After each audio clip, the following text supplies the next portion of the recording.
সময়টা ছিল 2005 সাল। তখন আমার বয়স 6 থেকে 7 বছর হবে। আমি একবার দাদু বাসায় বেড়াতে গিয়েছিলাম। আমার স্কুল যখন ছুটি হয়েছিল ভ্যাকেশনে, তখন আমি বেড়াতে গিয়েছিলাম। তখন আমার দাদুর বাসার পাশের বাসায় থাকতো 2জন মহিলা এবং 1জন পুরুষ। আমি পরবর্তীতে জানতে পারি যে তারা হচ্ছে হাজবেন্ড ওয়াইফ এবং তার শাশুড়ি, মানে সেই ছেলের মা। তারপর আমি প্রায় দেখতাম ওই মহিলাটা না একটা জানলা ধরে দাঁড়ায় থাকতো।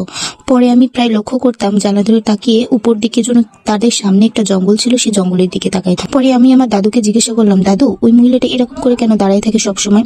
সে বলতো যে ওই লোকের স্বামীটা ওইখানে তাকে কবর দেওয়া হয়েছে। তিনি বিশ্বাস করেন যে তার স্বামীটাকে ওইখানে ডাকে, এই জন্য তার ছেলেরা দরজা দিয়ে রাখছেন, তাকে যেতে দিত না।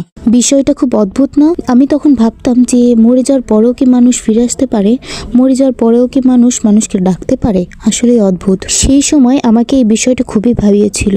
সময়টা ছিল 2005 সাল। তখন আমার বয়স 6 থেকে 7 বছর হবে। আমি একবার দাদু বাসায় বেড়াতে গিয়েছিলাম। আমার স্কুল যখন ছুটি হয়েছিল ভ্যাকেশনে, তখন আমি বেড়াতে গিয়েছিলাম। তখন আমার দাদুর বাসার পাশের বাসায় থাকতো 2জন মহিলা এবং 1জন পুরুষ।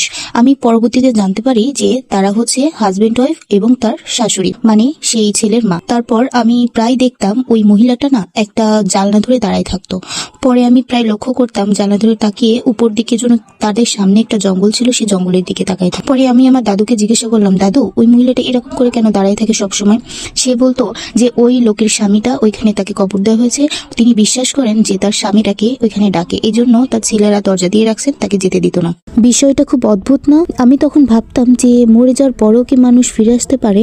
মরে যাওয়ার পরেও কি মানুষ মানুষকে ডাকতে পারে? আসলে অদ্ভুত। সেই সময় আমাকে এই বিষয়টা খুবই ভাবিয়েছিল।